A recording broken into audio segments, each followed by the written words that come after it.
તો ગુજરાતના શિક્ષણ મોડલ ઉપર સવાલ ઉઠાવનાર પૂર્વ સીએમ પર ભાજપના પ્રહાર. ભાજપના મુખ્ય મીડિયા કન્વીનર ડોક્ટર યજ્ઞેશ દવેના અખિલેશ યાદવ પર પ્રહાર. એક મૂર્ખ મૂર્ખામી કરે અને બીજો તે મૂર્ખામીને આગળ વધારે છે તેવું યજ્ઞેશ દવે કહેવું છે. અખિલેશને વારસામાં રાજકારણ મળ્યું, પરિપક્વતાના આધારે નહીં. 2023 એક પેપરના કટિંગને લઈ અને મૂલ્યાંકન કરતા હોય તે વાત તદ્દન ખોટી હોવાનું પણ યજ્ઞેશ દવે કહેવું છે. 2023માં નબળું પરિણામ આવ્યું, તેના પરિણામમાં 2024માં સુધારો થયોનું પણ યજ્ઞેશ દવે કહેવું છે. 2025ના પરિણામ પહેલા ફેક ન્યૂઝ ફેલાવી ગુજરાતને બદનામ કરવાનો પ્રયાસ થતો હોવાનું પણ યજ્ઞેશ દવે વળતો પ્રહાર કર્યો છે. તો આપ સંયોજક અરવિંદ કેજરીવાલ ઉપર ફેક ન્યૂઝ ચલાવતા હોવાનો પણ યજ્ઞેશ દવેનો દાવો છે.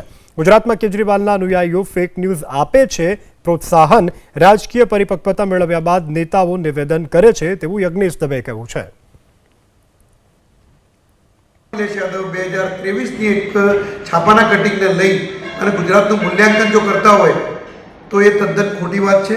અને આદરણીય હર્ષભાઈ સંઘવીએ પણ કહ્યું કે 2023ની અંદર જે શાળાઓ હતી એના કરતાં 2024માં એનું પરિણામ સારું આવ્યું અને 2025નું તો હજી પરિણામ જ નથી આવ્યું. ત્યારે 2025ના પરિણામને 2023ના પરિપ્રેક્ષ્યમાં લઈ અને ખોટી રીતે પોસ્ટ કરી અને ફેક ન્યૂઝ ચલાવવા, ફેક ન્યૂઝના આધારે ગુજરાતને બદનામ કરવું અને આવા જ પરિસ્થિતિમાં કેજરીવાલ એનો વઘાર લેવા માટે આવી જાય છે અને કેજરીવાલ આવી જ ફેક ન્યૂઝને આગળ વધારે છે. માટે મારે ત્રણે જણાને કહેવું, ગુજરાતના કેજરીવાલના અનુયાયીઓને, કેજરીવાલજીને અને અખિલેશ યાદવને, કે રાજકીય પરિપક્વતા પહેલાં કેળવો અને પછી કોઈ પણ પ્રકારના નિવેદનો કરો.